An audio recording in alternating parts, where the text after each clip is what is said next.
Un instituteur se retrouve dans une classe pour enfants aveugles sans livre.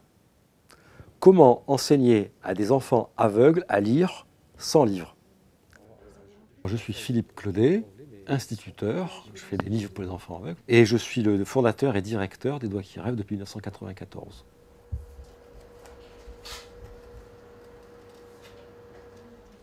On essaie d'offrir à chaque livre un choix de matière le plus divers possible pour que l'enfant soit stimulé sur la pulpe des doigts, que ça crée de l'envie, du plaisir.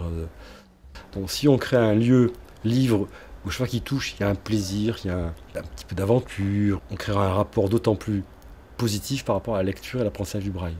Parce que c'est bien ça le but du jeu. Non mais regardez, c'est un détail absolument... Là c'est une fleur. On est dans le pop-up, on est dans différentes dimensions. C'est un livre splendide. Nos livres reviennent à peu près à 130 € pièce. On les vend à 60 €.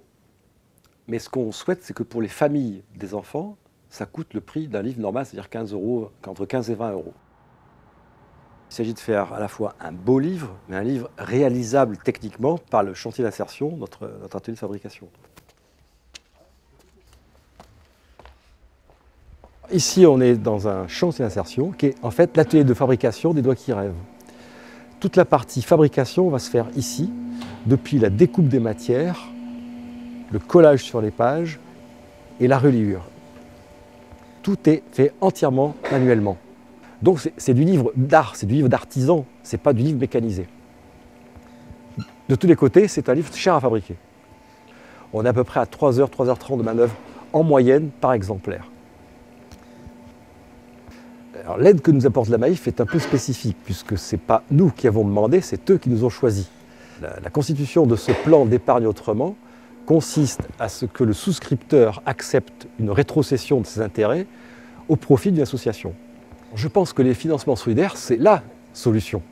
C'est-à-dire qu'en fait, si chacun donne un petit peu, le tout fonctionnera mieux.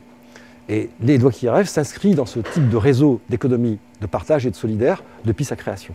Le bilan chiffré peut se résumer à quelques points clés. 30 000 albums produits, environ 145 titres produits, 10 personnes en insertion plus 2 encadrants. Les perspectives de développement sont assez simples, c'est-à-dire qu'en fait, si on mutualise les moyens entre pays, on arrivera à plus de livres de meilleure qualité et à un coût moindre pour les enfants. Nous avons fait un travail assez conséquent avec l'Italie depuis 2004. On devrait en commencer avec l'Espagne d'ici la fin de l'année. Et on a un gros travail à faire en cours avec les États-Unis qui nous demandent de produire pour eux ce qu'ils ne sont pas capables de produire.